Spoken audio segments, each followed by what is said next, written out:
All right, this is the copyright disclaimer. The copyright disclaimer under Section 107 of the Copyright Act of 1976. Allowance is made for fair use for purposes such as criticism, comment, news reporting, teaching, scholarship, education, and research. Fair use is a use permitted by copyright statute that might otherwise be infringing. Fair use, fair use, fair use.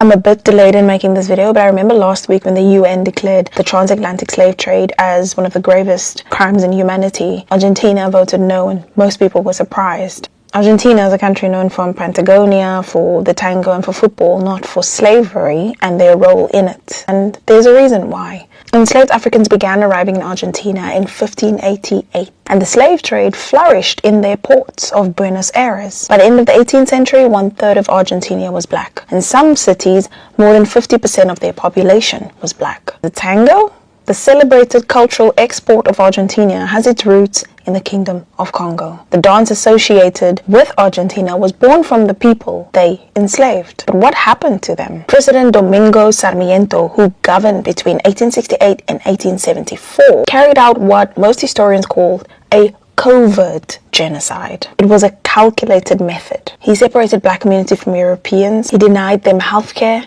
which was at the time a death sentence when cholera and yellow fever swept the country. He imprisoned Afro-Argentines on fabricated charges and executed them en masse. He sent thousands into a war that he allegedly knew Argentina wouldn't win. And the resulting gender imbalance forced Afro-Argentine women into assimilation with white men. And by 1875, the government stopped registering African descendants in their census entirely. Today, Argentina reports 0.3% of its population as Afro-Argentine, from 1/3 of its population to less than 1%. And it didn't happen naturally. A common saying started taking hold: there is no black people in Argentina, with the former President Carlos Menem even going as far as saying, in Argentina, black people do not exist. That is a Brazilian problem. Then we introduced Argentina's current president, Javier Milei, and it was under him that Argentina casted that no vote. He also pursued what analysts call unrestricted alignment with the US and Israel, voting together as a bloc in multiple UN resolutions. Just weeks ago, Milei stayed at Yeshiva University in New York and declared, "I am sincerely proud to be the most Zionist president in the world." And the irony? Argentina currently holds the presidency for the International Holocaust Remembrance Alliance. Milei has pledged an unwavering conviction to defend historical truth and the memory of victims. Argentina is championing the memory of one genocide while voting against acknowledging another. Argentina's no was, if you knew the history, entirely predictable. It is the latest chapter in the story beginning in 1588, accelerated by President Sarmiento and sustained through policy and cultural amnesia ever since. A country that enslaved Africans, built an economy of labor, and killed them when they were no longer useful. How long are they going to build their national identities on pure lies? Why did Argentina go from one of the most diverse countries in South America to having almost no black population today? Here's the part of history most people never hear about. In the late 1700s, Argentina began a government-backed project called blanqueamiento, meaning whitening. The first step? Conscription. Black men were drafted first and sent to the front lines during the Wars of Independence and the War of the Triple Alliance. Casualties were devastating. The second step: divide the community. Black women were allowed into European neighborhoods, but black men were not. This pushed women toward interracial marriages, slowly diluting the black population over generations. The third step: systemic poverty. Black men were denied education and economic opportunities, leaving them vulnerable to deadly outbreaks like yellow fever, which wiped out entire communities. And finally, Argentina reshaped its identity. Buenos Aires was redesigned to look like Paris, and the government funded mass European immigration, encouraging white settlers to marry and build families. The result? A country that once had a large black population now reports less than 1%, a history almost erased, but not forgotten. If you like the video, a sub to Trendy Facts TV channel would be awesome. Thank you.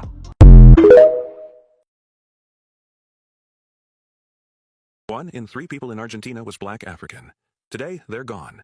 This is how they were erased. In 1810, Argentina was a black country. 30% of Buenos Aires was African. Enslaved people, free artisans, mothers, soldiers. They built the city, they created the tango, but Argentina's white elite wanted a European country. So they made a plan to erase an entire people. And it worked. First, the wars. When Argentina fought Paraguay, they conscripted black men first. Sent them to the front lines. Tens of thousands died. Then came 1871. Yellow fever swept through Buenos Aires. The white neighborhoods fled. The black neighborhoods were quarantined, locked in. Thousands died in their homes. Then President Sarmiento made it official policy. He wrote that Argentina needed to whiten itself. He invited millions of European immigrants, gave them free land. Black survivors got nothing. Then came the cruelest blow. The census started reclassifying black people as wheat-colored. With the stroke of a pen, they erased black identity. Black history was edited out of textbooks. By 1900, the world believed Argentina had no black population. The truth? They had been buried, conscripted, starved, renamed, erased. Today, 150,000 Afro-Argentines are fighting to be recognized again. The tango still belongs to them. The history still belongs to them.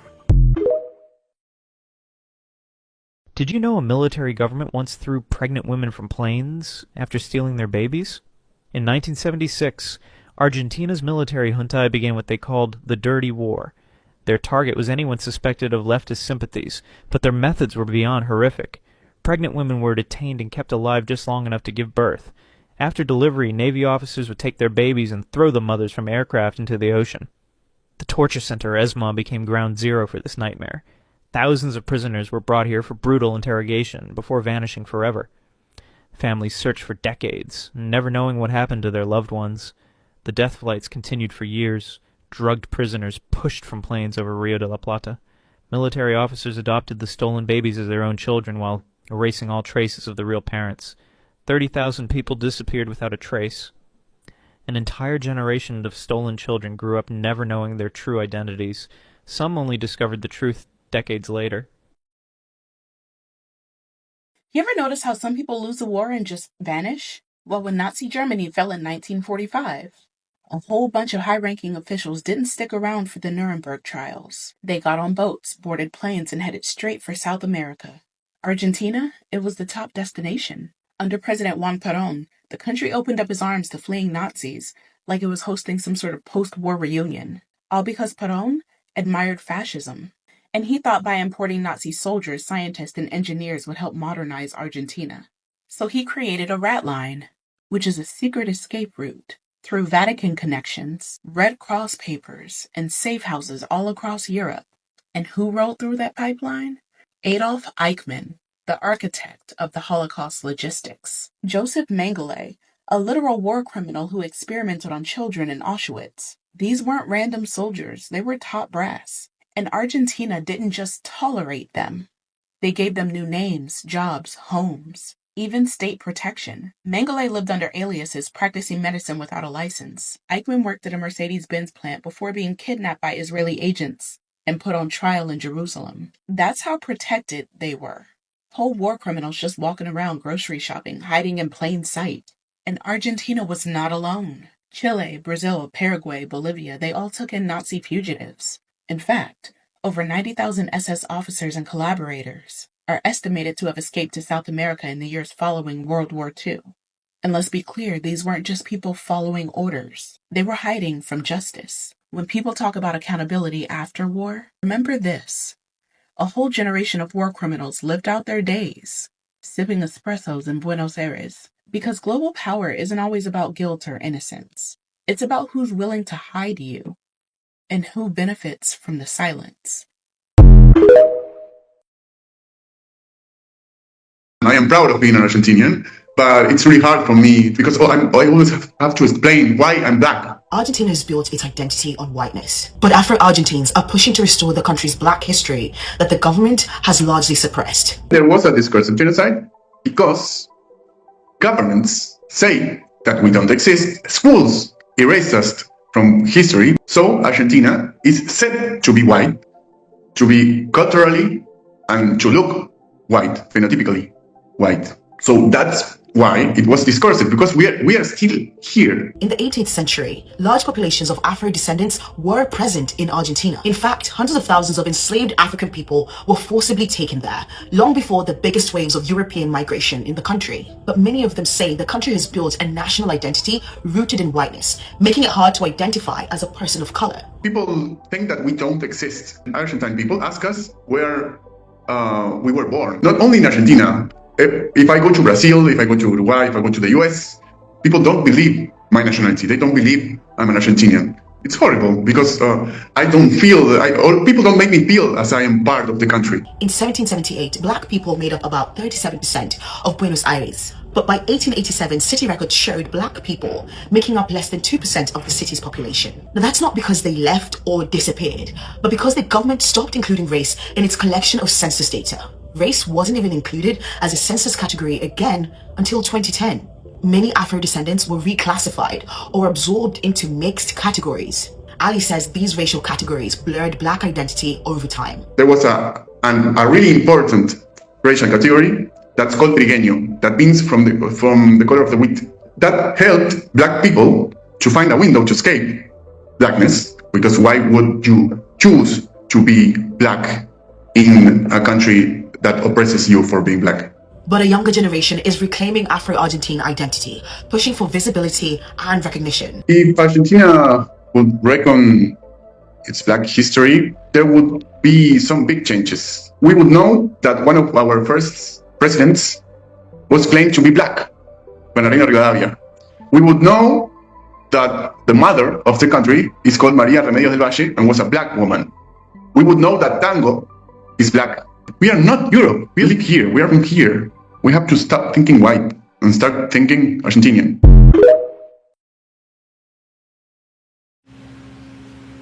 All right, Shalom.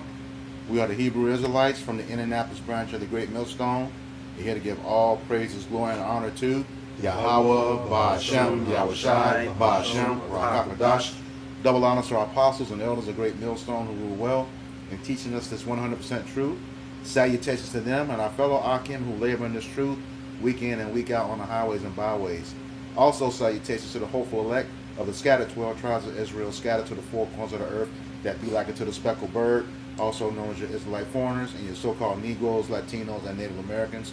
To you, we say Shalom. Shalom. All right. Today is another installment of our camp series called For Thy Violence Against Thy Brother Jacob, where we go into the deep history of, Esau Edom, who was a so-called white man, his treachery against the 12 tribes of Israel.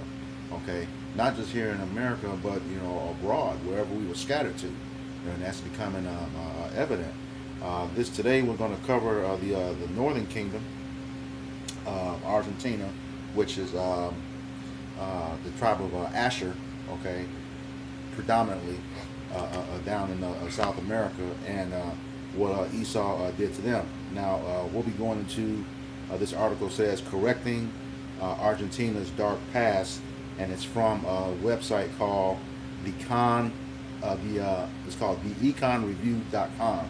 We'll put a link to this article in the description box, and it starts off with the topic: how indigenous people in one of the whitest countries in Latin America able to gain political and economic influence.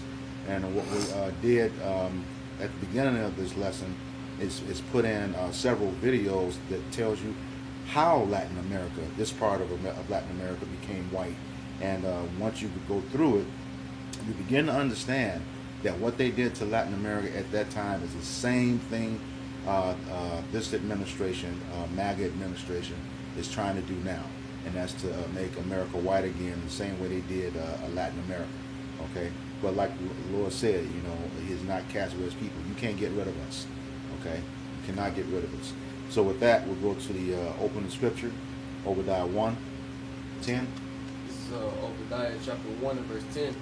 It says, "For thy violence against thy brother Jacob, shame shall cover thee, and thou shalt be cut off forever." And that violence, it is legislative, it's physical, and it is pretty much do everything, like I said, to erase Jake out of history.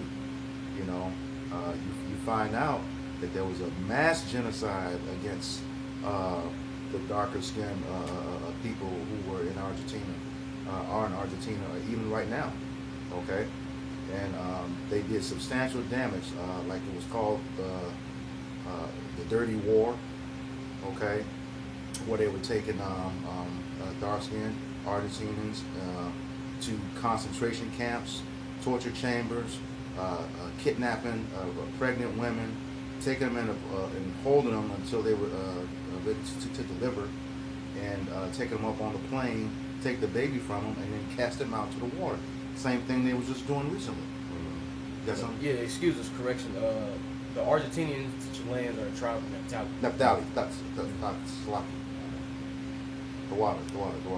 I get mixed up down there, but we got it right. Yeah. But yeah, so this is what they've been doing.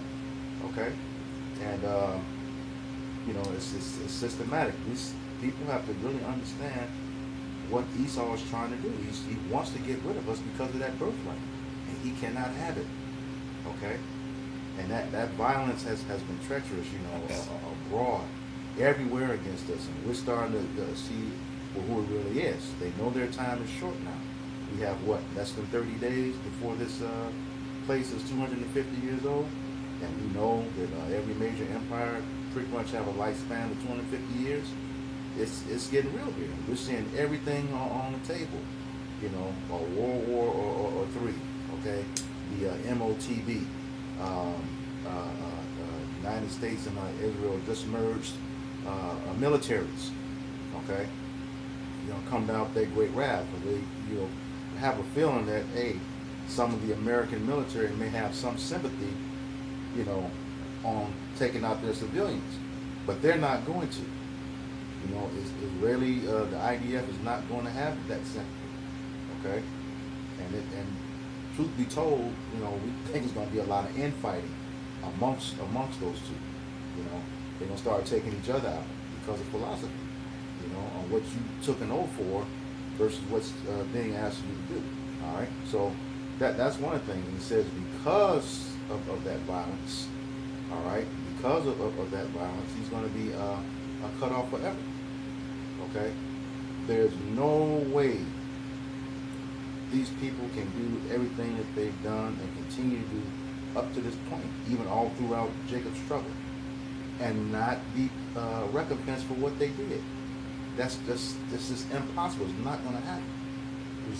Even Benjamin Franklin says he knew that that God couldn't sleep forever. He's a just God, and somehow they're going to have to pay for what they did.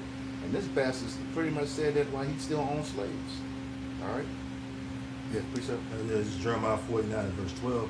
But thus said the Lord, Yahweh Bashim al-Shah, behold, they whose judgment was not to drink of the cup have assuredly drunken. And art thou he that shall altogether go unpunished? Thou shalt not go unpunished, but thou shalt surely drink of it. So, our people drunk the cup, which is a representation of the curses. Whatever containing the curses, slavery, being oppressed by your enemies, being slaves to your enemies, yokes upon your necks, serving your enemies in the land thou knowest not, heathen nations coming above you very high, you being very low. That's all that cup. Okay, the curses that fell upon 12 tribes of Israel, which are the so-called Negroes, Latinos, and Native American people. That's why these series we go into, it involves all the tribes, because as a nation we were enslaved. All right, as a nation we were oppressed. Jeremiah 50 and 33. The children of Israel and the children of Judah were oppressed together.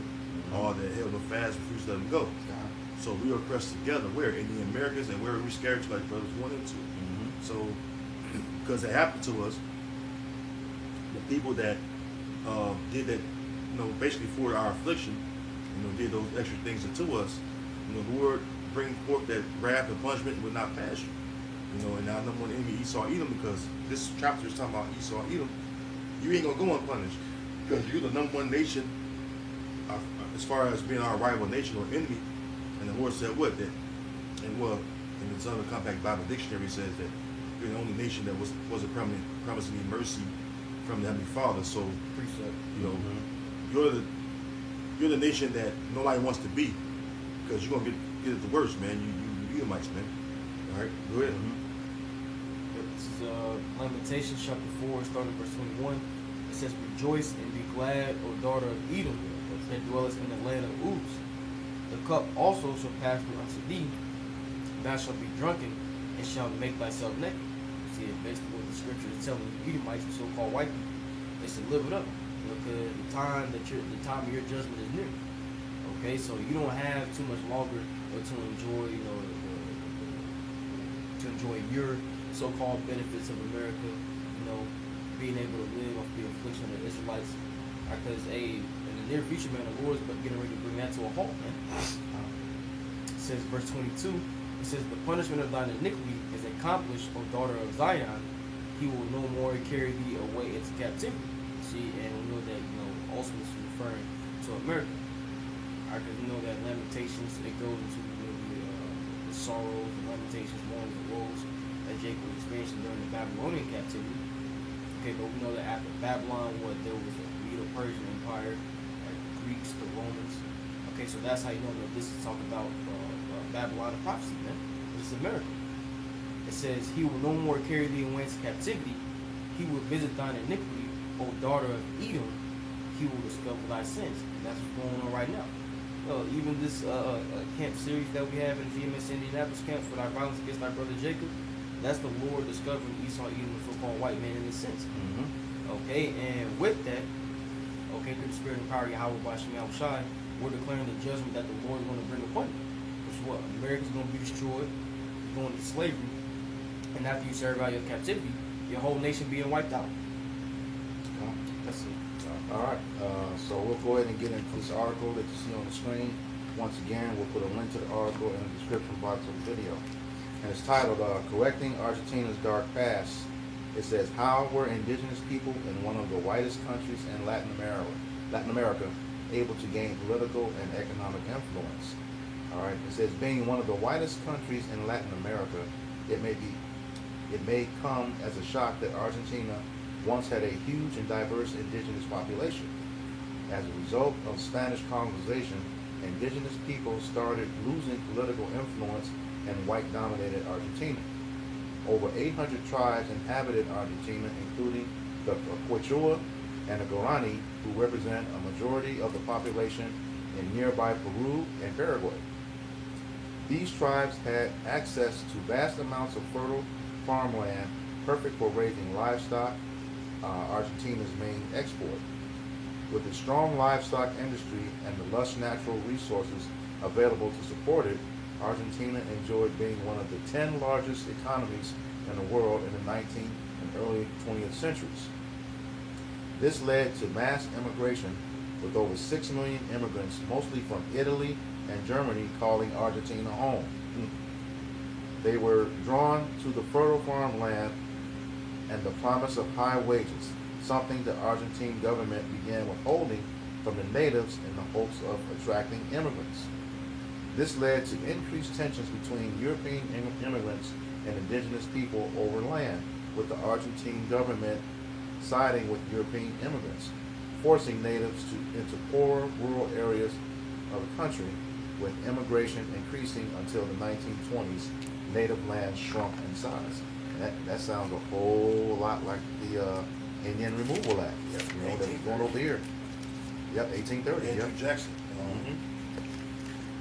What you real quick, if you notice, it's the same playbook. Yeah.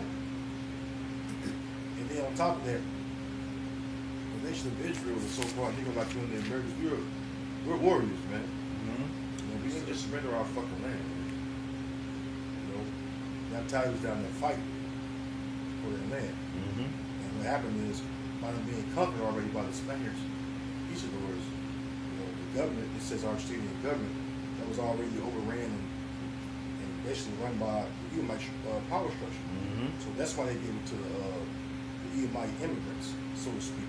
You know, you got Yeah, they said they went from like a 37%, and in the video, in this they'll call black people or Africans, you know, black African, but we know that they're Israelites. Okay, they said they went from a 37% population to down to less than somewhere between less than 1 to 2%. That's how quickly they wiped them out over time. Yeah, that was those clips I sent you earlier. Deuteronomy 32 and 26. I said I would scatter them into corners. I would make the remembrance of them to cease from among men. Now, this is talking about us Israelites. Yep. You know, corners, the etymology of a corner is a remote part of the land. The ghettos. Yep. The barriers, you know, reservations. You know, that's everybody. Gad, Esau put Gad on. No, the Spanish. Barriers. I say the ghettos and projects. Actually they call it the favelas over there in Brazil. Wow. Yep. So yeah.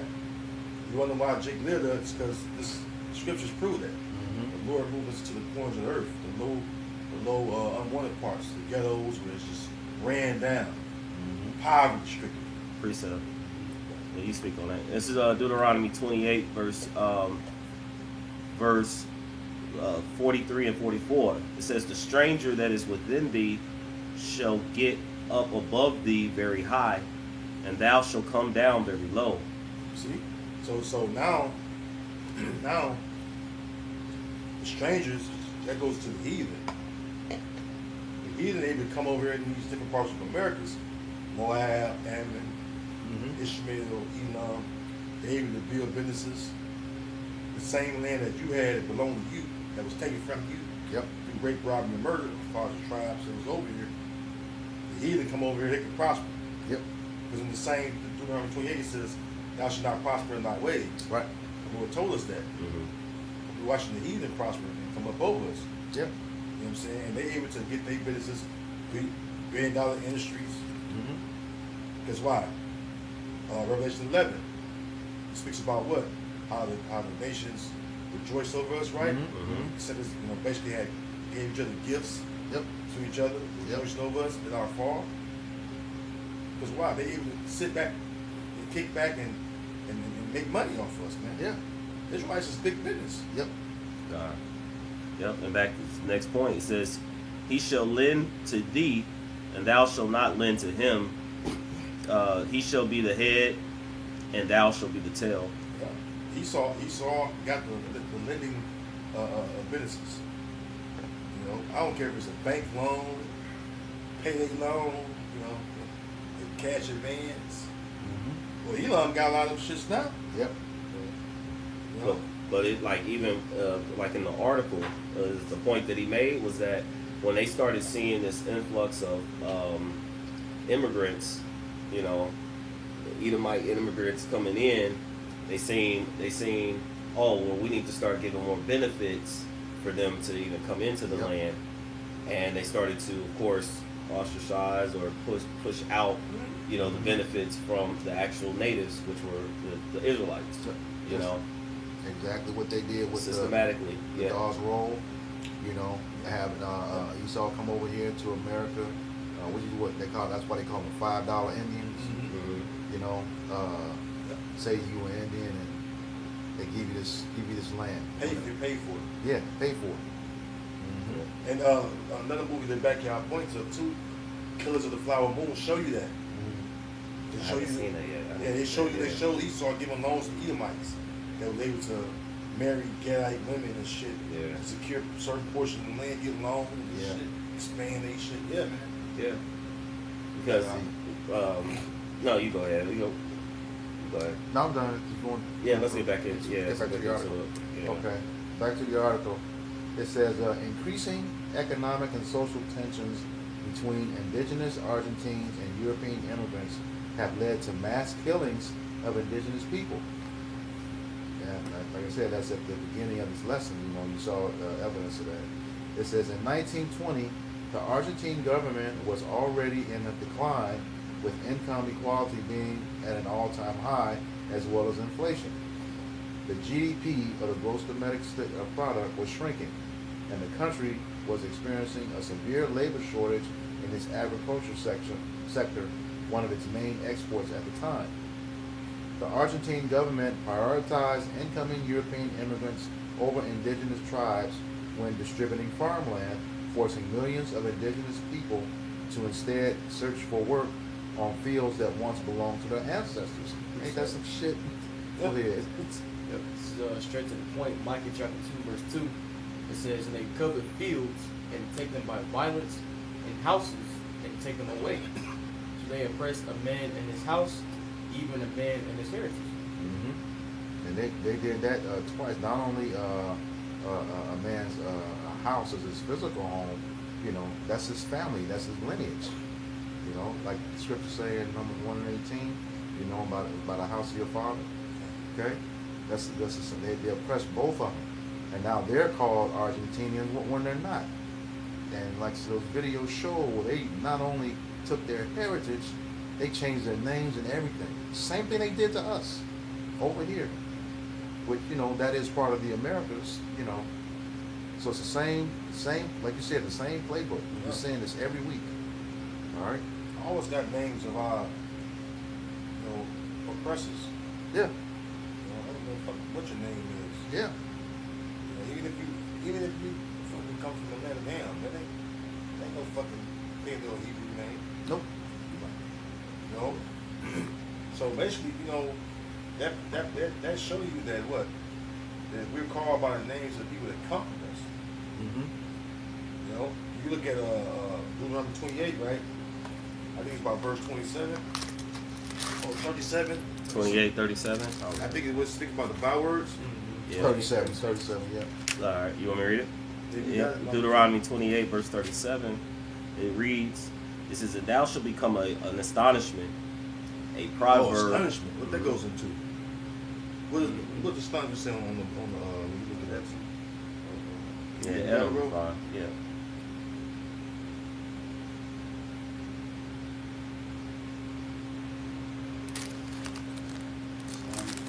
Astonished. Mm-hmm.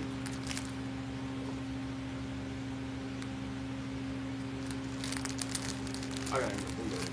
Yeah, go ahead and read whoever got it. Read what you got. Say, here in outline of biblical usage, it says waste, horror, appallment.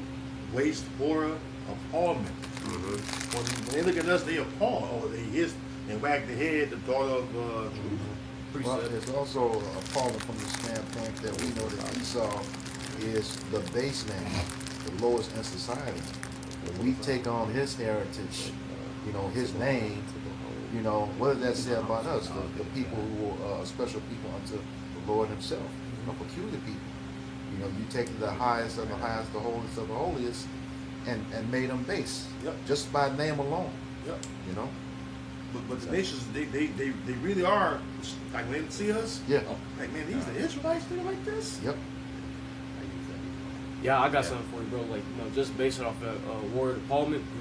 Because when you see something that's like, you know, out of the ordinary, you're just like straight up disgusted by it. Like one of the words you would say or use, like, damn, you know, I'm appalled. Yeah. But this is Lamentations chapter 4 and verse 2. It says, "The precious sons of Zion, comparable to fine gold, how are they esteemed as earthen pitchers, the work of the hand of the potter." Who's the potter? The Heavenly Father. There you go. That's why Ecclesiastes 10 and 7 say what? I've seen servants upon the horses, right? And when precious walking as servants upon the earth. The Lord brought us low, man. And the Lord's going to raise us up. Yep. Yeah, all right. That's what you Israelites don't understand out there, man. They ain't not to get off, you know, not to go too deep into it, but everything we're reading right now in this article, the Lord allowed this to happen to us because we were disobedient. Yep. And the only one going to get us out of the situation is Him. That's why we're supposed to return. You got it out. Yeah, and this is just a thought that come to mind. Of course, we bring this out all the time, especially when the prophets are out preaching. But then it also goes for, we also go for like our people in general. You know, because the one thing we see all the time is where they said a black person is never, so-called black person is never alone. You know, it's like it's always, what's the phrase? When you're black, you're never lonely because there's always some white person in your business. Right, in your business, they always watching, trying to, right. So 10. And then, so here's the thing. It says, I just wanted to the point. It says, Wisdom of Solomon 2:14. It says, he was made to reprove our thoughts. He is grievous unto us, even to behold. For his life is not like other men's. His ways are of another fashion. So that's also part of when they see, they're envious. They see the land, they see the people, they see the women. It's beautiful. And one of the things is, okay, let's somehow separate them from the men. And one of the videos, you see where they purposely set laws to where the men couldn't go over one side of the city. Yep. Right? And then the scriptures tell you about, a woman gadding abroad, right? And she's a weaker vessel. Now you keep them from the man being able to work and actually provide for his woman, and then she goes across, we say, like in some cases here in the Americas, they go across the track, across the bridge. Anytime black men get over there, they're strung up or beaten or put in jail, but the woman, she can go and roam freely, and then they take advantage, of her. Or she sees certain things on this side, and she's like, hey, I like it more on this side, but not understanding that these are systematically set up. Because what the scriptures say also, it's right. Where there's no hedge, the possession is spoiled. Yeah, exactly, perfect. Yeah. So, further? Yep. Hey, you got some up? Oh, I was looking up the priest. Y'all. Okay. Back to the article. It says the Quam, Q-O-M, a prominent tribe in northern Argentina, were forced to work on cotton plantations owned by European farmers, as it was the only job the Argentine regime allowed them to have. Like other tribes at the time, they lived off vouchers and were taxed for the cotton that they harvested. What kind of crap is that, man? It sound like a sharecropping. Yeah, but this one, they're taxing you on what you did for them. Right. That's some straight BS. They do that today. We make money at these fucking jobs and shit. They take it all. Subject to payments. Pull up sharecropping real quick. Which even when you deal with Jay, the 5th chapter talks about wages kept back by fraud. And what's fraud and dealing with deceit, because they tax their paychecks and things of that nature. Say, oh well, it's going to fixing the roads and fixing the infrastructure, so on and so forth. But it's really funding the fucking gun arrest, man. Yeah. Because the roads ain't being fixed. And then when you do fix it, you put the cheapest shit down right in this subdivision. I watched them lay that stuff down in April of 2025, and it was gone by the end of the year. It started decaying already again. And what's so crazy about that part of the subdivision was turned over to the city to do it. So they're putting down cheap stuff, but you don't see this stuff up in Esau's neighborhood. Carmel. And it's supposed to rain and storm this whole week, so shit. We know because when that rain and snow shit come, that shit just go on, go good.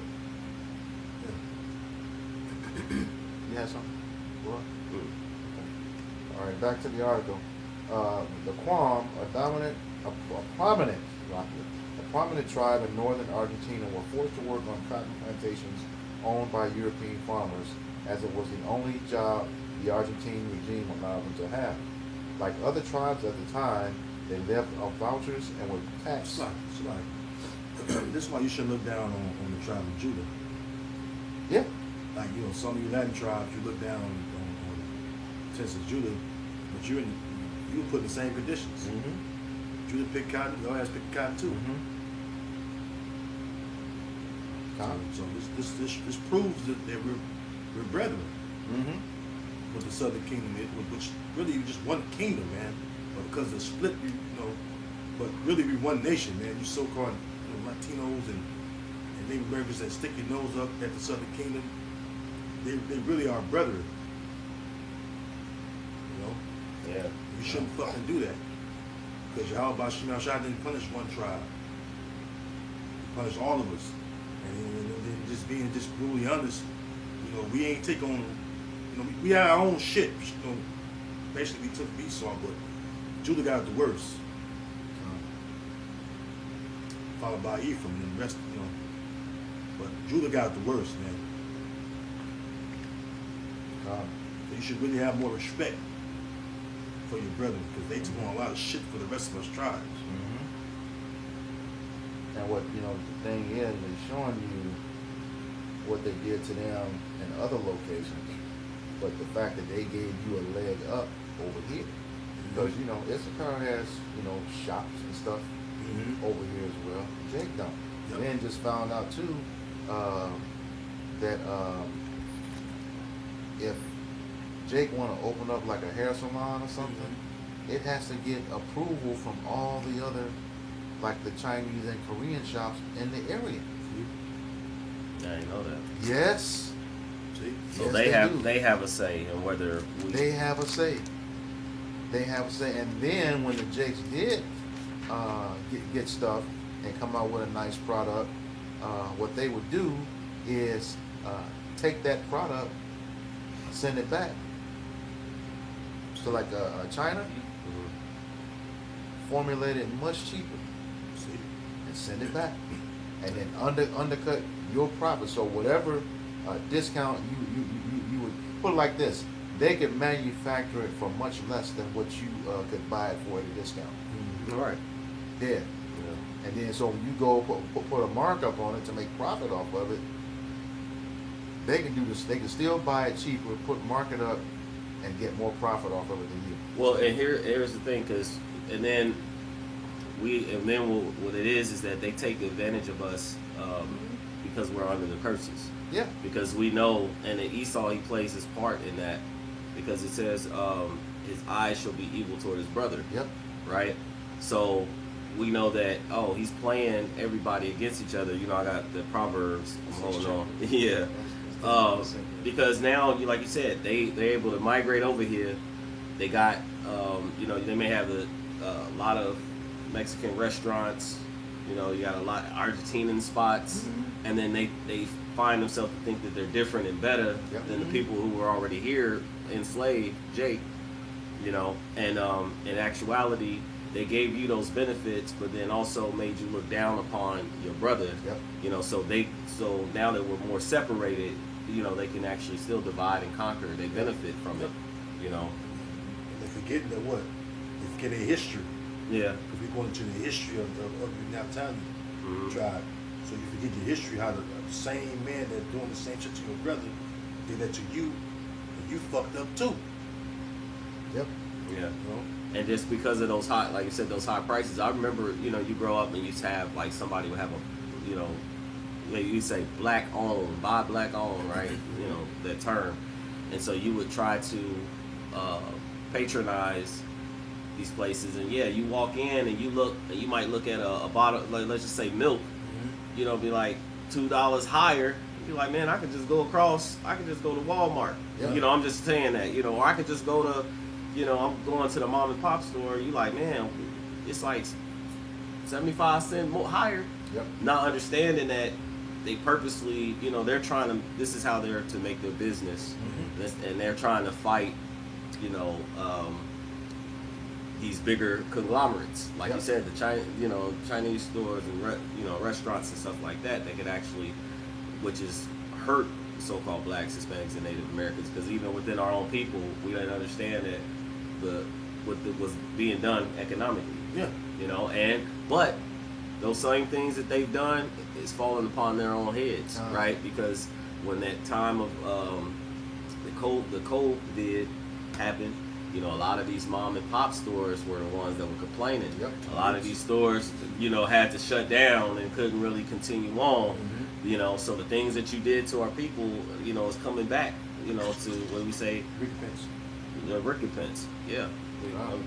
Oh, I'm gonna grab this real quick. This is the book of Proverbs, chapter 6, and I'm gonna read verses 16, then jump down. It says, "These 6 things doeth the Lord hate, yea, 7 are an abomination unto him." So these are filthy, wicked acts.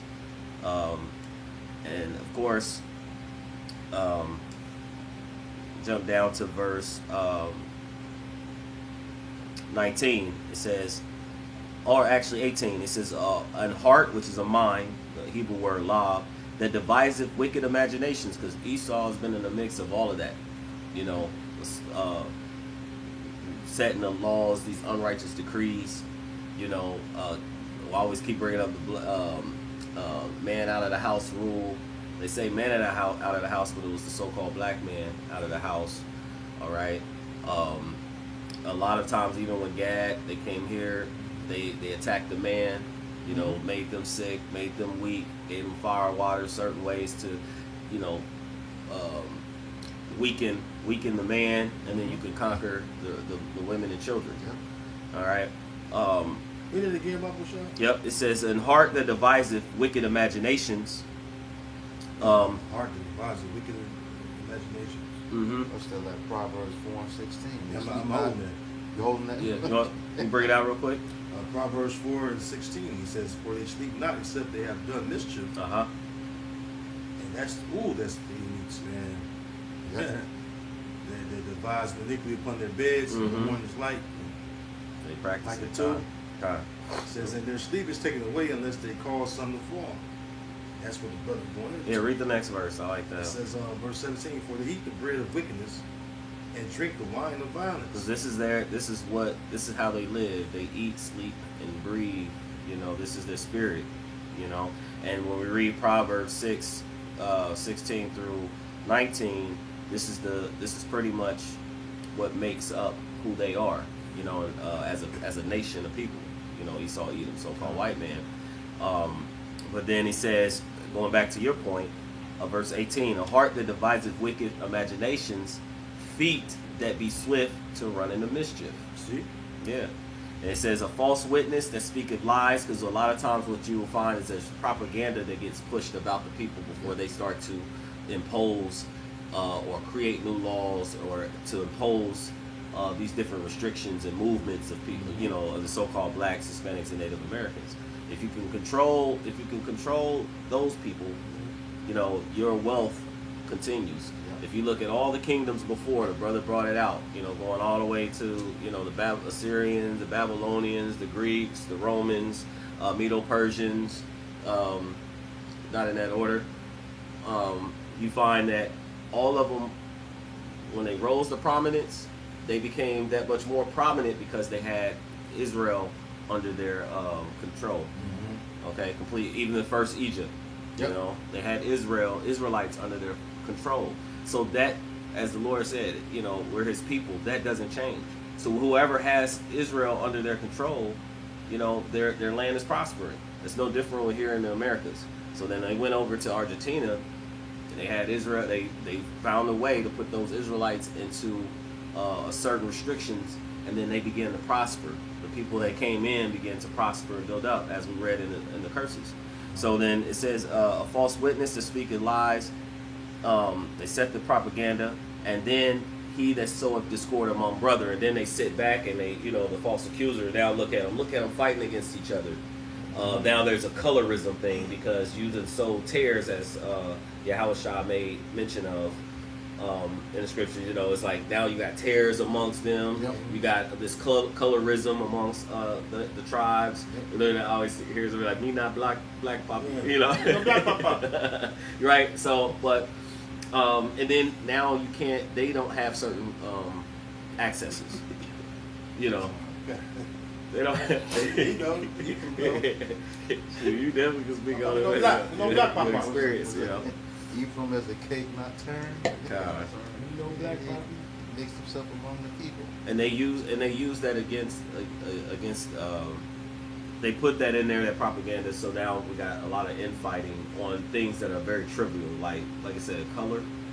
You know, and we know that's a big thing here in the Americas. Yep. You know. Dark skin. Yeah, light skin, dark skin, young, old. Actually, that's part of the curses too. You shall not show favor, you know, or no, not the favorite part, but it was like you got the young against the old. You got the women against the men. You got So there's a huge clash there. Spirit of division. He saw perpetuated a spirit of division within the tribes. You know, it all goes back to slavery, man. You know, he would have, you know, the dark skin, you know, Israelites, you know, he pretty much, you know, created a culture with the tribes to hate each other, man. You know, to be separate for you know, even when it comes down to things is skin tone, man. You know, which Israel as a whole, you know, we're all different shades of brown. You know, but Esau's such a damn devil. You know, he you know, his whole purpose of doing that was to have more control over the tribes, man. Yep. You know, God. We get back in the article. Yep. Back to the article. Last little bit of it. All right, and then we're gonna, and he's gonna post. Well, you got the videos posted before, and then there's a link, maybe. Yep. Also, yep. And you probably mentioned that already. So we get our last preset. It says, like other tribes at the time, they lived off vouchers and were taxed for the cotton they harvest. On July 19, 1924, hundreds of Quam protested the inhumane labor and economic conditions they were living with. They were met with an ambush from Argentine officials and European plantation owners, killing hundreds of them. It took nearly a century for the Argentine government to take responsibility for the massacre. So not only that, they use usury upon them. Yep. Which that's in the law, you're not supposed to use usury upon Israelites. You know what I'm saying? But we have a right to use usury upon you either. Yep. See? And then Zechariah 11:5. Yep. Whose possesses come. Yeah, grab it. This is Zechariah chapter 11 verse 5. It says, whose possessors slay them. Read the verse, reverse up. God. Zechariah chapter 11 verse 4. It says, thus said the Lord Yahweh by Shemiah Shai, my God, feed the flock of the slaughter, whose possessors slay them. And the flock is you Israelites. So-called Negro Latino American people. Go ahead. It says, whose possessors slay them. Whose possessors slay them. A possessor is an owner. Who has ownership of the Israelites? The Edomites do. You always bring out the birth certificate, social security card, what have you. But the elites really have bond papers on us. This is why we gotta be redeemed by Yahweh Shemel Shai. Yep. It says, and hold themselves not guilty. Yeah, I ain't done nothing wrong. He said, what's my grandson's 50? Is that Psalms 50? About verse 6, is it? Yeah. The saints. You're right, covenant with the saints. Well, it says that they didn't say blessed be Yahweh. Oh God. Yeah. So Jeremiah 50. Go ahead, keep reading, bro. Yep. It says, and they that seldom say, blessed be the Lord Yahweh by Shemiah Shai, for I am rich. Yep. That's how Esau's economy took off. Israelite slaves. You know. Go ahead. This why the transatlantic slave trade is on for it. You're selling the best slaves in the world. Israelite slaves. So all the countries, all the lands that we were scattered to, they're able to benefit off of us because we're creative. Yeah, we came over here brilliant. Look at all those lands.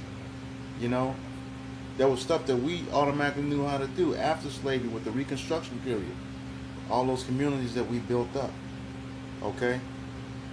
That had to take some divine knowledge, man, to be totally disconnected from your heritage and your language to turn around and build thriving communities like that.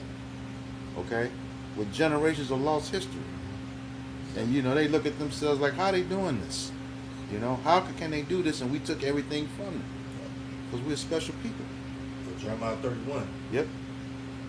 We ain't going to cease to be a nation before the Heavenly Father. Yep.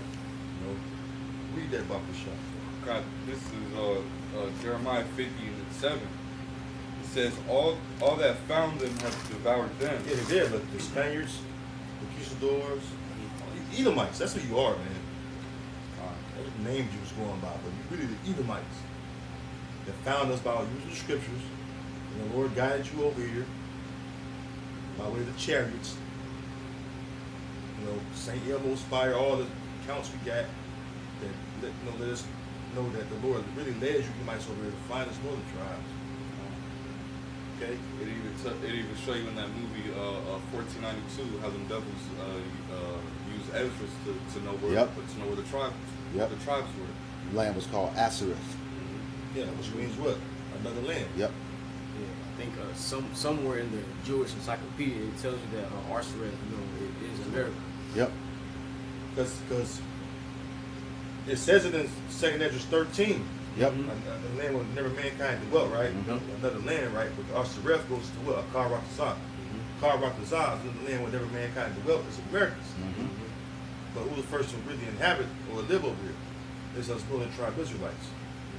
Leaving in Syrian captivity, the Lord guided us over here. That's what 2nd Ezra 13 about. Because you look up the fact that they had the apocrypha to find us. Yep. That leads you to wrong chapters. Yep. The chapter is chapter 13 in 2nd Ezra. What land where never mankind dwelt at? The Western Hemisphere. I mean, Solomon was over here, but he didn't live here. Well, his navy. Yeah, his navy. We always that's bro. You know how long ago that was? Doc? Yeah. So we always knew about thousands of years. We knew about this land way back when. Yep. So yeah, we knew about this land. Yeah, Ham left a landmark in this land. Olmec. But who the first inhabited? Yep. It'd be us. And it says, and their adversaries said, we offended not, because they have sinned against the Lord, Yahweh Shai, the habitation of justice, even the Lord, Yahweh Shai, the hope of their fathers. Yeah, so yeah, we did. We did sin against our power. That's why our power allowed you to come and do, basically enslave us. But you afforded our affliction. But that's what this brother read was affording an affliction. Taxing what they're fucking bringing in as far as cotton bales and shit. Yeah. That's usually like a motherfucker, man. Then you kill them off when they complain about it. Like it says what? The poor man had been wrong. And wrong. He must be treated with all. Poor man, grab that box. That's like Sirach 13. Yeah, around verse 4 or 5, somewhere around there. That's basically maybe Sirach 10. Somewhere around there. But that's what was going on. Yeah, Sirach 13, Sirach. This is a Sirach chapter 13 verse 3. Sirach of Ecclesiasticus chapter 13 verse 3. It says the rich man hath done wrong, and yet he threatened wrong. Yeah, man, you done that tally wrong like a motherfucker. When they speak up about it, and they out of pocket, they out of line. Go ahead. Yep. It says the poor. But you doing the wickedness. You doing the evil shit to them. Go ahead, bro. Yep. It says the poor is wrong, and he must entreat also. Yeah, ain't that a bitch? You gotta. You punch me in the face, and I gotta apologize for it. Bottom line. You gotta take it. And not complain about it. Not say anything about it. When motherfucker warning against you, you gotta just take the shit. No, man. That's why we gotta come back to Yahweh Shai, because it says what? The Lord gonna fight for us. The Lord gonna fight and act on our behalf, man. And He's gonna right all the wrongs that have been done to us by you heathen, man. Stalin, Esau, Edom. There's a lot of shit been done to us that we ain't even tapped into yet, but in the kingdom, we're going to put it all on the table. And we're going to repay you according to Yahweh Shai anger and fury. All right. All good? All right. Okay, anybody got anything else? Okay. All right, so with that, we hope this lesson was edifying to the elect body of the nation of Israel. Once again, we're going to give all praises, glory, and honor to Yahweh, Ba'ashem, Yahushai, Ba'ashem, Rakakwadash. Double honors to the apostles and elders of Great Millstone who rule well in teaching us this 100% truth. Salutations to them and our fellow Akim who labor in this truth week in and week out on the highways and byways. Also salutations to the hopeful elect of the scattered 12 tribes of Israel, scattered to the four corners of the earth that be like it to the speckled bird, also known as your Israelite foreigners and you so-called Negroes, Latinos, and Native Americans. To you, we say Shalom. Shalom. Kwam Yasharala. Kwam Yasharala. Abab Abab. Abab Abab. All right, we got next. Shalom. Shalom.